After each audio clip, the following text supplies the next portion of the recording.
नमस्कार मैत्रिणींनो, मी अश्विनी. माझ्या नवीन ब्लॉगमध्ये तुमचं सगळ्यांचं स्वागत आहे. चला, आज आमच्या साहेबांनी भाजीपाला आणला आहे. त्यामध्ये दिसले मला गाजर. मग मी ठरवलं की गाजराचा हलवा बनवायचा. मी गाजर घेतले, छान स्वच्छ धुतले. स्वच्छ धुतल्यानंतर मी छान सोलून टाकलं त्याला, गाजराला. मग छान छोटे छोटे कापून टाकले. किसत वगैरे नाही बसले मी, वेळ खूप झाला होता स्वयंपाकाला. छान छोटे छोटे कापल्यानंतर मग मी ते कुकरमध्ये टाकले.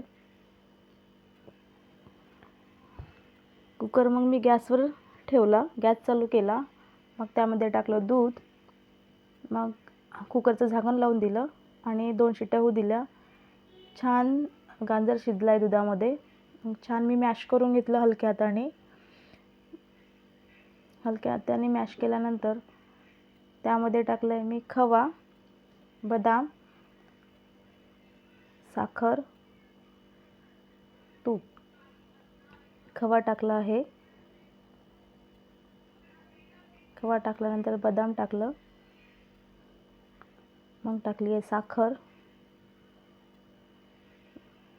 तूप टाकलं. मग हलवा शिजेपर्यंत आम्ही जेवण करून घेतलं. हलवा खूप कमी आचेवर ठेवला मी.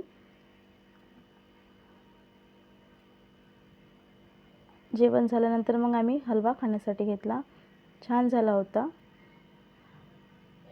लाईक करा, शेअर करा, कमेंट करा, सबस्क्राईब करा. चला, भेटूया नंतरच्या ब्लॉगमध्ये. शुभ संध्याकाळ. बघून घ्या, छान झाला आहे हलवा.